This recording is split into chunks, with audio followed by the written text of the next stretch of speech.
Токто алгач накта чалап, ал ашказанды тамак сиңирүүгө даярдайт. Ичеги карандын иштөөсүн жөнгө салат. Зат алмашуу процесстерин жакшыртат, тамак аш сиңирүүнү жеңилдетет, активдүү түрдө салмакты түшүрөт, кандагы холестериндин деңгээлин төмөндөтөт, кальций менен темирдин өздөшүүсүнө өбөлгө түзөт, денеге кайрат берип, сергитет. Муну сага доктор катары айтып жатам.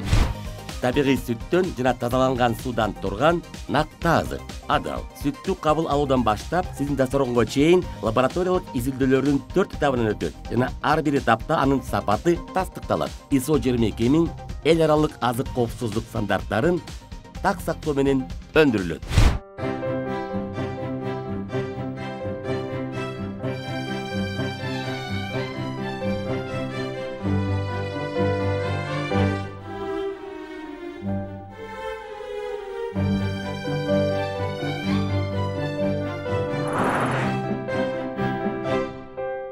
Менин үй-бүлөмдө тамактануунун алдында ар дайым накта чалат.